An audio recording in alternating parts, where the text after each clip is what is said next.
మడత ఇక చూసుకో రాసుకో మడత పెట్టబోతున్నాడు తెలుగుదేశం కుర్చీనే మడత పెట్టకపోతే అడగండి ఎన్నికలైందో తెలుగుదేశం కుర్చీనే మడత పెట్టేస్తాడు ఏమీ సందేహం లేదు నేను అనేక సార్లు చెప్తున్నా అరే బాబు మీ తెలుగుదేశానికి పట్టిన శని ఈ కుర్చీలు మడత పెట్టే లోకేశారా బాబు అంటే మీరు నా మాట నమ్మరు ఈ ఎలక్షన్ అయిపోయిన తర్వాత తెలుగుదేశం కుర్చీ కూడా టపాలను మడత పెట్టిన తర్వాత అరే రాంబాబు గారు చెప్పింది వినలేకపోయామండి మా లోకేష్ వచ్చాడు శని పట్టింది పార్టీని మూసేశారు అనేటువంటి కార్యక్రమాలకు తీసుకొచ్చేటువంటి కార్యక్రమం చేస్తారని కూడా ఈ సందర్భంగా నేను మనవి చేస్తున్నా సవాళ్లు స్వీకరించదలుచుకుంటే దమ్ముంటే వెన్నుపూసలో బలముంటే సవాలు స్వీకరించండి ఎప్పుడో చెప్పాం సింగిల్ గా వచ్చే దమ్ముందా అని మేము సింగిల్ గా రాలేమండి సవాల్ అయితే చేస్తాం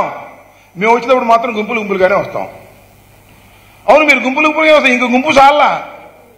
ఈ రెండు గుంపులు చాలా ఇంకో మూడో గుంపు కోసం ఢిల్లీ తిరుగుతున్నారు మూడో గుంపు కోసం ఢిల్లీ మరి ఆ గుంపు ఏమైందో ఏమో మరి తెలియదు ఈ డైరెక్ట్ గుంపులు కాకుండా ఇంకా రాష్ట్రంగా గుంపు ఢిల్లీలో ఇంకో గుంపు కోసం వెళ్తున్నారు మీరు సవాళ్లు చేసేవాళ్ళు అంటాయా సింగిల్ గా రానే వాళ్ళు సవాల్ ఏం చేస్తారు గుంపులు గుంపులుగా వచ్చేవాళ్ళు సవాల్ ఏం చేస్తారు జగన్మోహన్ రెడ్డిని సవాలు చేయగలిగినటువంటి సత్తా నారా వంశానికి లేదు